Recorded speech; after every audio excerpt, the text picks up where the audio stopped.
Okay. Hi, I'm Ian Story. As I tell my students, if you're in trouble, I'm Dr. Ian Story. And my colleague is, I'm Colin. I'm a bystander. I've always called myself an interested bystander to whatever goes well, let's on. hope you're So not too much of a bystander in the, yeah, we'll see how it goes. We'll see how it goes. I think in a lot of these areas, Ian, you're probably far better informed than me. But well, anyway, we'll have a look and see how this we is go. This is a this bit is our exciting. first podcast. It is. We're thinking of calling ourselves the Secular Dudes or something similar, as long as it's not taken. I don't think it is. I checked this morning. And Okay. yeah, we're both Yeah. openly um, secular, openly atheist. Um, we have we we tread on eggshells in polite company, probably too much, but Yeah. Too much. but we're seeking a safe space in which we can talk about secular issues and speak our minds. Having said that, we're not of one mind necessarily, so you will see uh, Colin and I disagree on some things, but when it comes to secular issues, we definitely are in, we've discussed things enough to know we're in broad agreement. Yeah, we're sort of of the same mind on a lot of issues, but that being said, we have very different, I guess, spaces that we live and exist in. So we have a lot of divergence, not around key issues. Atheism is a that's set in stone. Secularism, absolutely. Um, but anything else, we're open to just to discuss and agree or disagree, as might be the case. I think. Okay, so with those brief introductions, the topic that we want to discuss today is AI, artificial intelligence, and there's a few things happening at the moment, a few trends that are happening. I'm noticing, for example, my students are starting to get disenchanted with AI. And a lot of people are feeling like Ah, they're in feeling like it's sort of fake or not able to reach the plateau that, not able to reach the heights that they believed it once was. And a lot of people online are talking about it plateauing. Yeah, there is a lot of talk about that. It's interesting because there was so much hype, and I think that hype has been driven by a particular, well, it's been driven by money, I think. I mean, there's Well, there's enormous amounts of money are at stake and yeah, yeah. huge moneyed interests involved in it. Yeah. And it's got, look, I've found it's got some really good features. I use it quite a lot, and in fairness, I mostly use Gemini. I've tried to avoid ChatGPT a bit just because of its associations. I use DeepSeek a little bit, only to try and get a, a China US balance into it. Um, and I've just started using what's a fairly new model for workflows, as I look at my phone to see where it is, called Skywatch. Skywatch. So you actually use it in your work, don't you? Skywork. In our workplace, we don't. So disclaimer, I work in the APS, and I have anything I say here has nothing to do with them. These Oh, opinions are mine, mine similarly and all. here. Yeah. Yeah, mine and all mine. We don't use it in the workplace, and I saw it the other day, and I wish I had. I guess going forward, it'd be good to go in with a script. But I saw the other day that on Salesforce implementations, the success rate was in the order of 95% failures Hmm. of introducing AI, and it seems to Wow. have I'd heard 60%, 95%. Wow. 95. And I guess it's just not able to, and I noticed that in use too. It's just not able to. It's got a very short memory. I've had discussions with Gemini, over years, and it's got no idea about anything except the last week, really. So there's that aspect of it. I think the other thing is that, and it was an identified bottleneck in a paper that was published by Google this week, just about this bottleneck in when you're trying to read, as in a work in organizational situation, just trying to read across a number of different databases and data structures and trying to bring that information into a coherent whole, it seems to get a bit stuck. So yeah, this is about vector databases, I believe. You'd know more about that. I um, I've been using it recently. Um, Probably I should have experimented more with it than I have because I've been teaching it. I've been teaching the underlying technology, the neural networks. Mm. But just recently, I've been looking up the topic of um, the relationship between. Oh, this is going to sound like I'm showing off, but between Hamiltonians and Euler-Lagrange equations, right? And Euler-Lagrange equations sort of become the cornerstone of some ways of looking at quantum mechanics. But in any case, it gave me fantastic stuff, just what I was looking for. It But can be, go on. but it was unreferenced. Well, kind of very loosely referenced. It was obviously copied. Most of it what was copied, put into a form though that I could digest exactly for me. Yeah, yeah. It was Okay. tremendous. Which Um, which tool did you use? Sorry? Which one were you using? I use Google. You know the Yeah, little AI bit at the top? yeah, I Gemini. have been playing with ChatGPT. Oh, that's Gemini, is it? Yeah, yeah. Well, it's just cropped up as part of Google now. So, It's they've and I, very embedded it into their workflow. So in Google Workspace, you can use it across Word documents now, or across not Word documents, Google Docs and their sheets and their slides. So they're embedding. I mean, I guess they're all embedding it. I was using just Copilot this morning. I found I struggled a bit with it because it's got a real limit on its characters. The input box into Copilot in three that comes with 360. I don't know much about Copilot, but it's got a limit of 10,000 characters or 12,000 characters, and you can chew through that pretty easily. But yeah, it can be very, very good at producing just, you ask it a question. On Google, you'll see a button at the bottom that says deep research. That tends to take a little bit longer, but it generates a much better reference document ah, rather than just asking AI directly. Yeah. well, because the reference, I've just gotten used to using Google after Okay. decades Yeah. and decades. Over the decades, I've gotten used to, and how to reference it, and all that sort of stuff, and relate it back to even academic material. Um, and it just sort of, yeah, it has little references, but it's really difficult for me to contextualize. They said this, but there's no quote marks. And it seems to me like it's a direct quote from somewhere. And that's plagiarism. That's copyright infringement. Should be.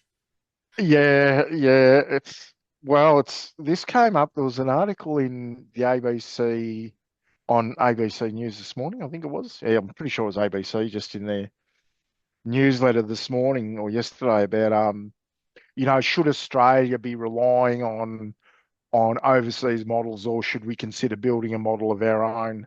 And one of the things that came up was that whatever the copyrighted material is, whether it's creative works or whether it's published documents or whatever it is, should we be just allowing that to be absorbed by Google or OpenAI or Grok or whatever? Um, the argument being that you can do, as far as large language models, you don't need to train it on the whole internet. You can actually have a functioning language model, as I understand it, with a much smaller base than that. So this notion of absorbing everything and then tokenizing it, I guess you could randomly read. If you've got an author who has put together a sentence that you would be quoting in an academic work, where you would put it in quotations, you would format it very clearly to say, this work is attributed to this person, you know, 1999 or whatever. Um, I don't think it can reverse engineer its prompts to do that. No, no, Its tokens to do that, can it? because the neural network learns in a process that where it's learned from has disappeared. It just adds all of this information into a, well, we can't even understand where it's gone. um, is famous for being non-interpretable. It's Yeah, not. It's yeah. not a. It's not a program. It's not like an expert system where it's programmed this and that. No, so This ostensibly and that's work the perfect sentence in decision. relation to anything would arguably then AI would perhaps build that same perfect sentence again quite easily. If you've got a number of authors that's coming up in a number of documents, then those tokens would populate the database more that it's drawing from, or the vectors, whatever. Um, so it would recreate that sentence, but it wouldn't know to put in quotes and attribution. Yeah. This is probably a good point just for people who are watching, just Mm-hmm. to go to do a teacher thing, a lecturer Mm-hmm. thing, and talk about the fact that AI is based around neurons in the brain, Yes. Okay. Yeah. Yeah. um, or in the nervous system, Mm-hmm. and they've been studied ever since the 1950s. In fact, the term AI was originally used by a researcher because it sounded sexy and he reckoned he could get grant money. Um, Uh, so he called it artificial intelligence. And in fact, there's two artificial intelligences. One is right at that end, 1957, and the other one is what everybody calls artificial intelligence, right? So it creates a lot of sort of confusion. You've got to understand which context people are using. There's also AI, which isn't neural networks, which is machine learning stuff, which yeah. which This is come sorry. This is the sort of stuff they use a lot in image or in pattern recognition, isn't it? Machine learning um, in images. uh, they use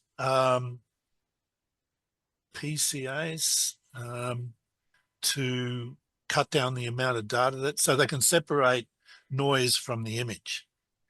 Oh, and it's beautiful stuff. And it all goes back to vectors and eigenvalues and all that juicy stuff. Yeah, yeah. Um, and it's really easy to do. Is not even learning really. It's just taking data and processing it. Okay. Um, but it's used a lot in machine learning to reduce the number of parameters that are needed to make a predict what they call a prediction. That's another thing. Predictions, you would say, if you're a scientist of old, you never predict anything. You can't predict the future, right? But anyway, they call it predictions. Hmm. So something like, and this is the example I use with the students, or with my students anyway. How the hell did they work out that some questions were mathematical and some were verbal on an IQ test? Okay.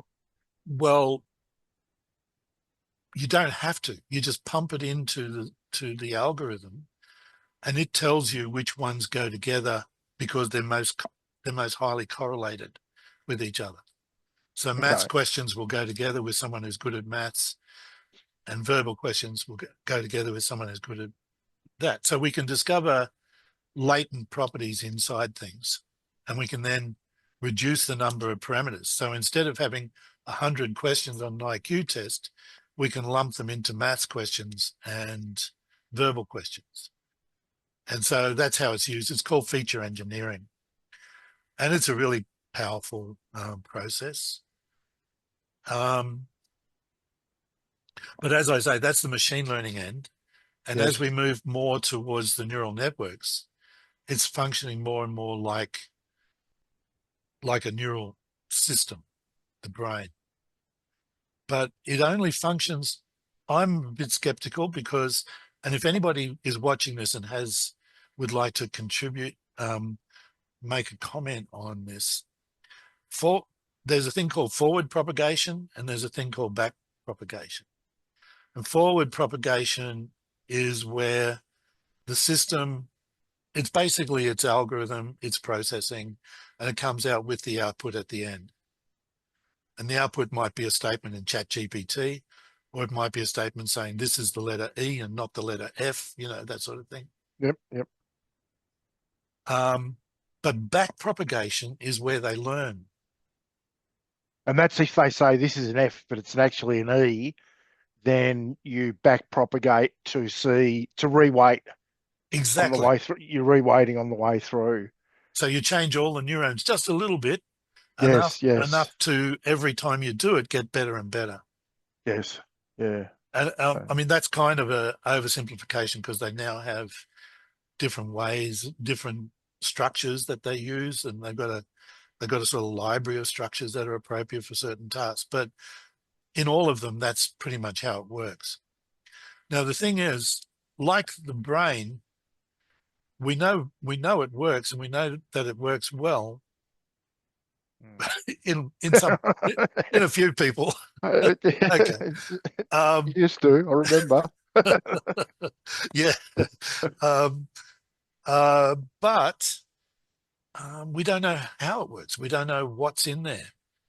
It's just all these connections have been built up slowly and trained, and we don't know what's in there. It's called non-interpretability. Mm. And because it's learning in a different way, it doesn't rely on pleasure and pain. Um, so, going to Skinner, really, Yeah, I thought Skinner was really crude, but anyway, uh, and cruel, yeah, very um, cruel. yeah, and Well, mind you, just to reflect on the religious side of that, I mean that that's the notion, the Skinnerites back in the day, who thought they could build a perfect society just by conditioning people. I think they're alive and well in Project 2025. I'll just throw that in. oh There. yeah, yeah, Yeah. you should look up. Um, I don't know the exact term they use now, but the most effective form of reinforcement is random reinforcement. Keep people on their toes. Disoriented. Sounds like a CIA tactic. Okay. Just Well, that brings us had- that brings us on to another issue, which is deep fakes. Mhm. And as a secularist, I really like watching other people who have a free approach, who think for themselves, and it's not just an accepted wisdom sort of thing. Even when I disagree with them, I kind of like that. But I like the smart ones as well, the ones who are obviously coming from a secular point of view. Yeah, I think So I think at the moment there is a concerted effort, though, to scare people off social media and to make them hypersensitive to deep fakes. Um, I know my brother says to me, "I don't trust anything I see on the internet. Anything." probably not unreasonable. Yeah, I know. Uh, there was and again, I keep referencing these things because I didn't really prepare. I didn't. Something we'll have to work on is thinking about where we're going to go with this. We should almost do Well, one a man's one man's deep truth is another person's conspiracy theory. And the thing about conspiracy theories is that just because it's defined as a conspiracy theory, there could be a conspiracy there. exactly, and that's been the case for a long. I mean, this is one of the things. What the first thing you want to do is Adam Smith said back in the 1700s, whenever you've got two people of one industry together, you have a conspiracy. I'm paraphrasing. You have a conspiracy against the public. mm, well, yeah, it's yes. So and then when you have I never hear that on the news bulletin, though. Right? no, we never hear about environmental collapse on the news bulletin either. We hear about how well the markets are doing, but markets aren't really a measure of an economy. But it's almost like there's a conspiracy to have us accept a lot of meta narratives. So whether that is um, the meta narrative of our role in the US alliance or the US itself and their role in history. Um, they've done some appalling things and they've never really openly admitted up to things like they've been forced to occasionally. Jeffrey Epstein, conspiracy, according to Donald Trump. Is it? Well, Iraq, the, Iraq. the bombing, the bombing of Cambodia. Around contract, like we Watergate, um, we can go on and on and Indonesia, on. oh yeah, Epstein, and these Argentina at the moment. Argentina, and we don't get the backstory when when everything's when the smoke blows over and they have to sort of cover their asses. And the New York Times is really good at this. They can do it at a time when the issue has gone cold. Mm. Um, that's if they ever get around to it. So I know I'm getting online now and starting to sound like a conspiracy theorist, right? It's it's and then and how do we know? Well, I guess that comes back to what we're talking about, and that's how do we know that our understanding of the narrative is correct, particularly in a social context. Um, it's hard to go out and measure the pH of society in any sort of scientific way. So where do you find your grounding for understanding the narrative? And I remember years ago I looked at There is none. There's no authoritative grounding. no, You have to do no, it yourself. and then so you get this, and there was a really interesting map of bipartisan voting in US Congress in the House over a number of years with a snapshot for each electoral period, and you could see them dragging away into groups between the say the 80s in particular and now, where they just got less and less. There was less and less bipartisanship, and it became more isolated.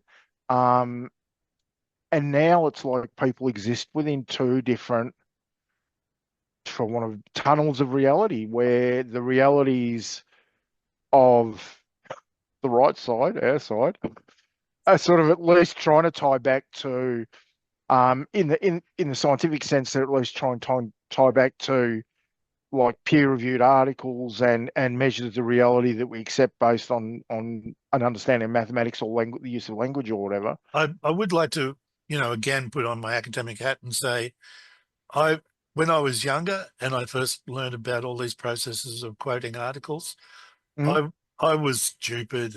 What is all this? I've got to dot the I's and cross the T's, I've got to reference everything. Oh, what a load of rubbish.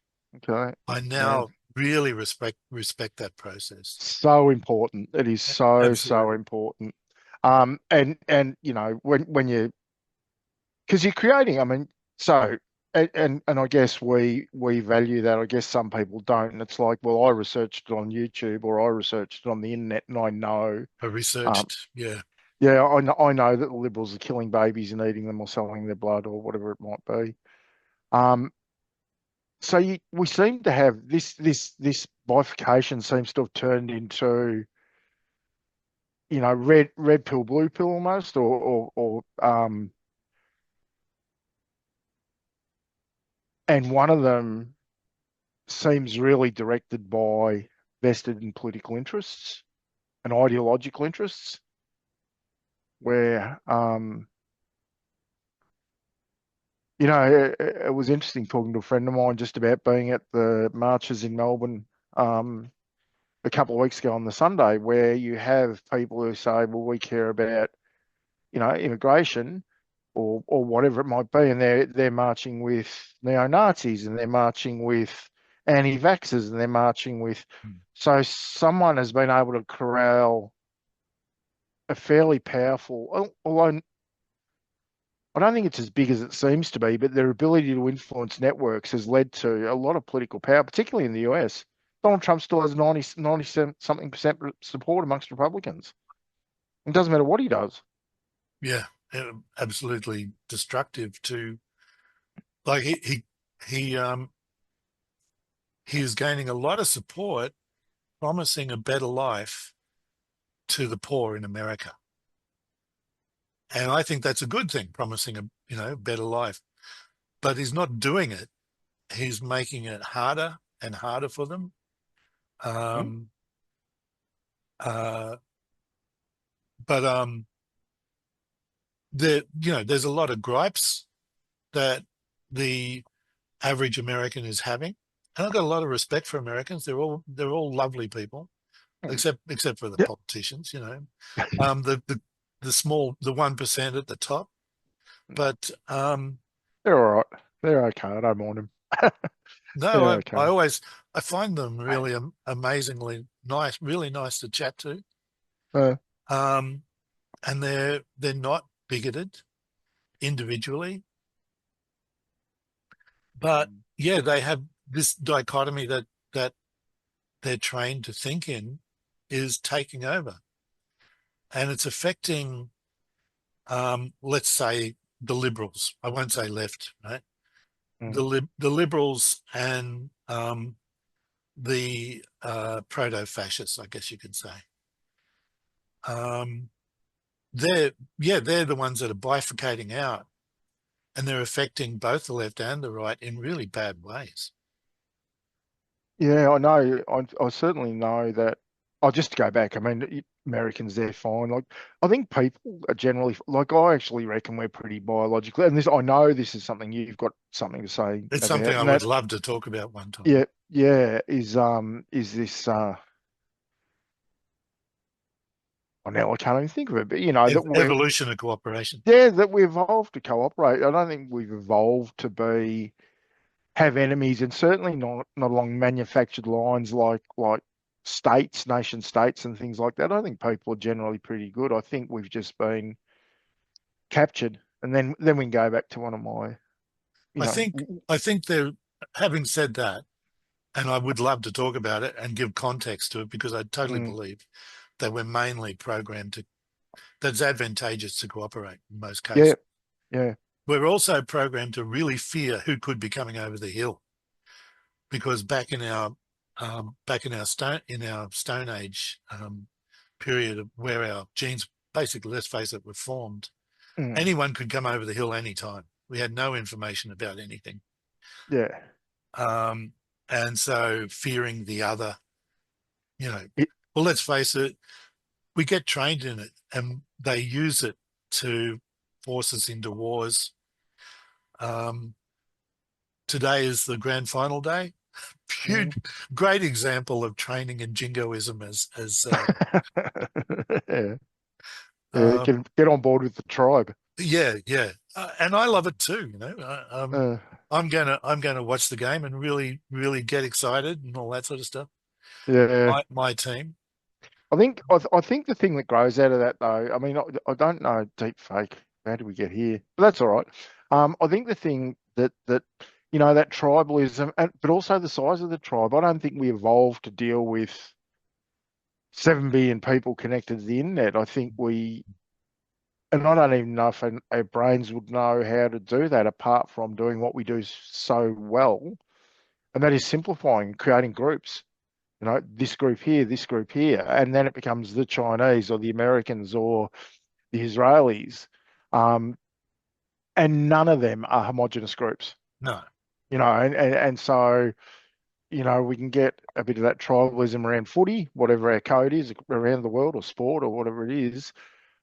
But it's the people who've worked hard, and I'd still take this back to the Skinnerites, to work that have worked so hard on learning understanding our behaviors to the point where you can start to shape society. And I think that's what, um, we've seen a lot of it over here. I think it's a Uh, feedback process to try something, see what works. So yeah, we're currently getting what works to censor voices that you don't want. We're getting a lot of that, all yeah, kinds of different ways of censorship online. yeah, Um, and there's nothing we can do. We're just going to have to live with it and yeah, enjoy it how it is at the moment, um, yeah, as yeah. fleeting as it is, I think. Um, Fleeting? Sorry, what do you mean fleeting? As fleeting as what is? oh, they're going to learn how to shut us down. Oh, yeah, absolutely. It's interesting, isn't it? They're getting, yeah, that, well, in some ways they have, I really. mean, a lot of us need to be shut down. But not us. No, not you and me. It's everyone else. Yeah, so Oh, Um, must whiten me teeth just looking at them. I'll drink less coffee. I have too much coffee. Mm. Um, So what can we trust? And what can we trust? Anything? well, no, you just have to learn to do your own analysis, and so Mm. you have to be brave and listen to some things that you might want to not listen to. Listen to some voices that are crazy and some that are not so crazy, and just pick out what is backed up by facts, by things that are happening, by the evidence. Um, I think we can see that there has been an attempt in Australia to use housing for as an investment tool and to lure voters who are at that level and sort of hide it from the people who can't invest because they have no money. Yeah, do a Uh, PhD to get a job at the coffee shop, local coffee yeah, shop. and they're painting over the fact that it's getting worse. That I mean, a lot of my friends, friends who are really clever, Mm. um, tell me that, oh, it's no different than it used to be for you or me. So you have a nice house. I've been there. It's bloody nice. In a nice area of Victoria. I've got a nice house. Have you visited our house? No, Yeah, right? you cooked Oh, rice and was it bolognese? I love my house, right? Yeah, And yeah, yeah. for a long time, it wasn't mine, except for the front steps. The rest of it was owned by the bank. But yeah, eventually, by some miracle, we got there. And I think Yeah. a lot of it is due to resistance, but that's another story. But young Yeah, young yeah. people, yeah, young people don't have that. Um, they don't have the assurance that a little bit of work will be rewarded. Um, No, and it's getting further. And I see some of the really big investment firms now. Who was it? Oh, I don't remember the figure. Huge, vast numbers of residential real estate is starting to be owned by, um, asset investment firms. Some of the asset managers, because what a good thing overseas consortiums, yeah. yeah, overseas consortiums. I mean, it's pretty good. You don't have to do much as a landlord, I suppose, and it's easy to outbid. At the moment, the world is absolutely awash with money.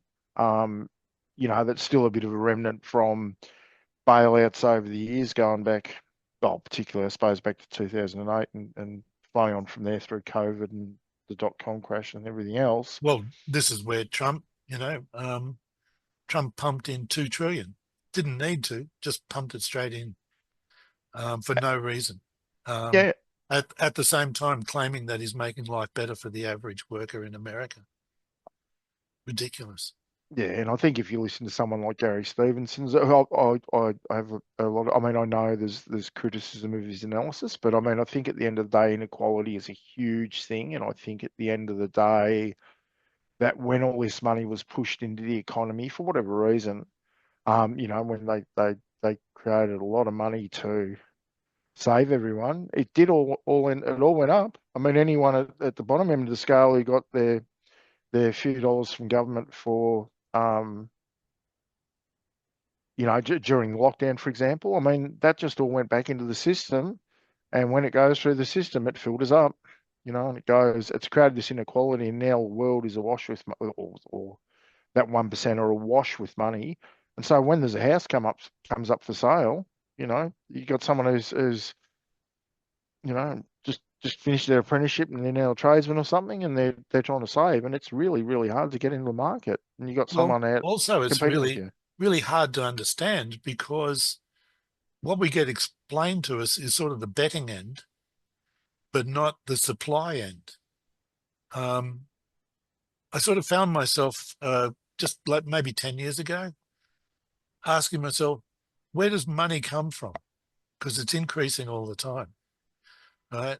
Um, I've got a vague idea somehow it's printed, but even that is not true, right? Not Um, fully, no. No, so it's so how does it happen? What I quickly discovered is that the people who get the first amount of money are always ahead because they're always investing right from the start into the future. So mm, you and I have got a, I'm assuming like a lot of people, we've got some money, but it's going to die away because of inflation. Their money never dies; it increases. So oh, their proportion of wealth increases. mm, Um, yeah. I mean, when you get paid and you put your money in the bank, that money is then, apart from what the regulations are around reserves for banks. So you deposit your $100 and they'll lend out 90 or 85 or 90 or 95% of that to someone else who then pays interest, and then down the road it goes, and it just expands the supply of money. so when they all have 90% all to each other, and the guy, one of the guys at the end says, "Oh, I could go bankrupt. I need to call in that money," and they can't. And And well, it would cause this cascading it chain caused, of, yeah, maybe I've got it the wrong way around, maybe more inside. And they ask, and then that cascades all the way out. And it's a yeah, pyramid scheme. It's an enormous pyramid scheme, it is essentially, which and is then why Argentina, when they had the run on the banks, just everything happened overnight. The bank's doors closed. I've heard they even, if you had gold in your deposit box, the government they took raided it. that. They Yeah, took it. Yeah. Yeah, no, we've got to get those gold chains around our neck, I think, I mate. think so. I think Don't that's don't say it online. Right? Okay. Um, um, yeah. it is, mind you, in fairness, things are looking pretty unstable at the moment. I mean, whether it's price earnings ratios, just the valuation of, in particular, US markets is huge. There's a lot of commentary around the overvaluation. Um, and all this money is getting back to where we started. All this money is getting sunk into AI. It's obviously out there. What happens if that big bubble goes pop? Well, I think it will. Yeah, I remember mm, sitting in a coffee shop just down from where I worked in the university, mm, and this big guy was sort of berating the small guy, um, and he was saying, "Put your money into .com. .com is never ever going to go down. yeah. It's just it's just a huge it's a huge creative force that Yeah, has got so many consequences, and in some ways that was right, but the rate of exponential growth that he was expecting was insane. So there was a .com crash, right? yeah. um Some businesses survived. I mean, there was a lot of the bigger players now are the ones that survived that, but there was a lot of money lost, huge amounts of money lost.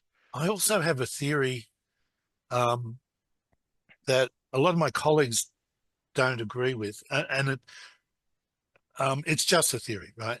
I'm not. Yep, If yep. it sounds conspiratorial, that's good, okay. But weren't there a lot of um, really big companies that had DDoS attacks just before the .com crash? Don't know. Don't remember that. Might have So been. yeah, I think even eBay or something like that, Yep. and um, and after that they had distributed web servers so they could handle um, a huge number of requests. They could handle DOS attacks. Okay. Um, but before the .com, so what is it that causes a bubble to burst? Well, it's all based on confidence. So when you Yeah. Yeah. undermine that confidence, that's what I think possibly caused it. But as I say, nobody agrees with me. Nobody sees that connection. But um, Well, yeah, it's yeah, that's interesting, isn't In it? any case, Yeah. there is likely to be, given that, as you say, 90% of businesses are not finding that AI actually helps their bottom line. Um, we could be in for, because everybody wants the shiny new thing, don't they? Well, AI added to this AI. Remember, I was talking about Google. Well, my other experience, big experience with AI, is I get on my mobile phone, mhm, Apple, and I say, "Hey, you know that name, mhm. Siri." Um, did anything So go? she doesn't start opening up all the blinds or Yeah. something. Um, and she she never gives me as good an answer as she used to. So what they had was an expert system based on Hmm. programming of flowchart, basically. Huge flowchart with lots of data on the bottom. Yep, yep, yep. Um, neural networks are not like that. They're all hiding in there somewhere and we don't know where. Yeah, yeah. So to Okay. mixing the two just doesn't work. Now, um, Apple had advertisements before they launched it, and it was going to be in iPads, on iPhones, it was going to be in your on your desktop, it was going to be in your home controller, it was going to be it was going to be wonderful. Hmm. It was kind of I remember back in the day when I first had a PDA. Yep, yep, I yep. remember they talked about Just Jeeves and Bixby and all of this, and it sort of promised that you would have like a your own personal butler looking after your life. Whereas in Ask fact, Jeeves. yeah, whereas in fact you Mm, had to do a lot of your own work, right, to make it, mm. and you had to sync it every day. It were wonderful times though, because all my friends had calendar books this thick with, do you remember? And they would write everything in, Yeah, yeah, yep. all their addresses. And I had this little PDA device. I was really cool, but nowhere near as fantastic as what Siri has been. Mm. So I really appreciate what it's been. But all of a sudden, trying to add AI onto it, they've totally stuffed it up. It's not working at all. Yeah, okay. So going from a They decision even tree to an artificial intelligence, it's just and it's glomming it on top. So yeah, okay. they had a you know they have their sort of release presentations. Yep. And I've said this to you too, I would invite anyone to watch Steve Jobs 2007 presenting the iPhone. It's kind of inspirational. Yep, There's, yep. things you can say, but it's so inspirational. They faked it. They faked the AI in their presentation when they added AI into their phones.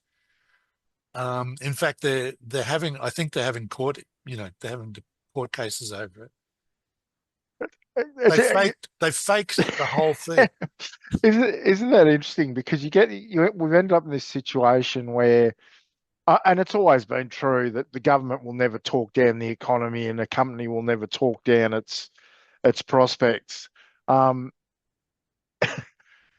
and with AI, Sam Altman's never going to talk down why the $500 billion investment into data centers isn't going to pay off and return investors incredible amounts of money at some point. He is skeptical about some things, but yeah, not about that. Not No. about the money. No. No. And that sort of circles back a little bit to this whole thing about being able to quote, and that is, like, I get that AI agents can go out there. I think there's one big sort of benchmark that's been going on for a while, and that's running a vending machine. And the various AIs get to set prices and decide what's in the vending machines and whatever. Um, And they and do they a marvelous job. and they do a marvelous job. They generally beat humans. Yeah. You Humans can can still. you can be recommended movies, for example, on Netflix, and you suddenly realize you do want to see that, you know, Yeah, before you exactly. even think it. Yeah, exactly. And how many C grade movies have I watched because of I, that? Yeah. But Netflix yeah, is not great, but yeah. it's just this and this is something else. So Google have just changed their risk criteria on AI going forward over the last few days, to include the potential to, that one of the risks with AI is its potential to mislead people. And so that's going to be incorporated into their risk assessments of AI releases going forward, is the ability to be play as a bad actor and influence people. Yeah, I haven't read the paper, so I'd like to think I'll get to it today, but I've got other stuff to do. Yeah. Maybe watching the footy. I've got footy to watch today. Yeah.